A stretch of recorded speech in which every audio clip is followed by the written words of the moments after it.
মোহাম্মদ রুহুল আমিন বাবু লিখেছেন, চুলে কালো কালার দেওয়া যাবে কিনা। চুলে কালো কালার দেওয়া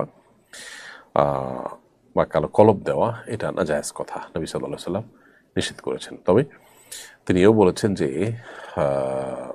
তোমাদের চুল যদি সাদা হয়ে যায় তাহলে গাইয়িরু হাদা শাইয়িব, তাহলে তোমাদের এই সাদা চুল বা সাদা কালার চুলের এটাকে পরিবর্তন করো, ওয়াজান্নাবুস সাওয়াদ, তবে কালো কালারকে পরিহার করবে। কারণ কালো কালার পরে মানুষ নিজের বয়স, কালো কালার ব্যবহার করে মানুষ নিজের বয়স লুকাবার চেষ্টা করে। তাছাড়া নানা কারণে এটি নবী সাল্লাল্লাহু আলাইহি ওয়াসাল্লাম নিষেধ করেছেন। যার কারণে কালো খেজাব দেওয়া বা কালো কালার দেওয়া চুলে এটা নিষিদ্ধ, তবে কালো ছাড়া অন্য কোনো কালার, মেহেদি কালার ইত্যাদি এটা ব্যবহার করতে পারবো আমরা ইনশাআল্লাহ। হায়দার চৌধুরী লিখেছেন, আমার আয় এবং আমাদের বাড়ি ভাড়া থেকে যে আয় হয় তা থেকে আমাদের সাংসারিক খরচের পর যে টাকা থাকে তা দিয়ে জমি কেনা হয়। তাই বছর শেষে আমাদের নগদ কোনো টাকা থাকে না।